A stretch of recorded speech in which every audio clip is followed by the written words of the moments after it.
Hi, my name is John. Have you ever thought about the amount of kinetic energy involved when a branch falls from high up in a tree to down where all us people live? In this video, I will unpack some of that for your consideration. If you need an experienced arborist and tree branch hazard assessment, reach out to us on our website for a free consultation. Through my professional associations, I get to occasionally participate in continuing education opportunities to learn from arborists with experiences well beyond my own. The content of this video was inspired by one of those recent learning forums. The presenter ran one of the leading arboricultural firms in the UK and has been involved in a high percentage of the high-level court cases that have established the UK tree law of the land. Here are 5 items to consider related to falling branches in an urban environment. Consideration number 1, falling branches can have lots of kinetic energy. Sometimes homeowners will focus on the possibility of complete tree failure scenarios. However, the much more common storm event is individual branches breaking and falling.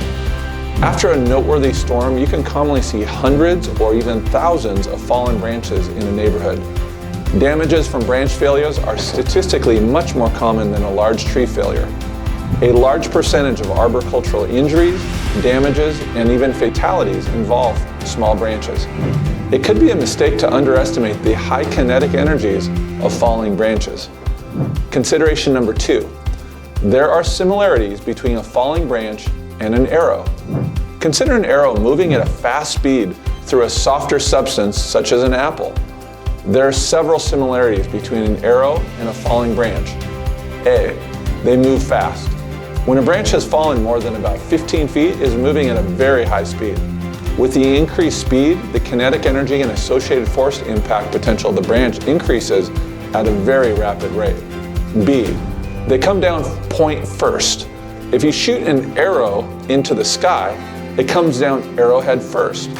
Many branches have foliage farthest from the trunk where there is more light. When a branch breaks and begins falling to the ground, it turns with the point coming down first. C, they have pointed ends. This causes the force to be displaced over a small surface area that increases the strike capacity of the arrow. It is common for a branch to tear from its parent section and create a pointed end. The heavier end with a smaller pointed surface area can increase damage capacity of a branch. And D, a target such as a car or a roof or a skylight could be a softer or more fragile material composition than a falling branch. Similar to the more dense material of the arrowhead moving through a softer substance of an apple, a target under a falling branch could be significantly damaged. Consideration number 3, target consideration. In another video, we unpacked the importance of consideration of the occupancy of a target in an urban environment. One of the key points in that video was to use awareness of what is under a tree. A tile roof might be difficult to find replacement tiles. A skylight might be a more fragile building material.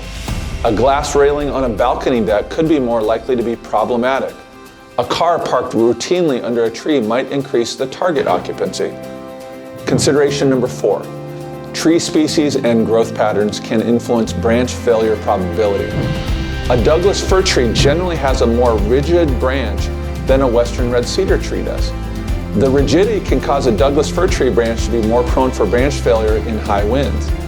A broadleaf maple that has a branch with an excessively strong lateral growth pattern and a lack of appropriate girth can make it more prone for failure. This can be accentuated when the weight of the new spring growth is placed on the end of the branch. Many of the branches with larger kinetic energy are on a very valuable and really important older trees that have value to both a property and the community.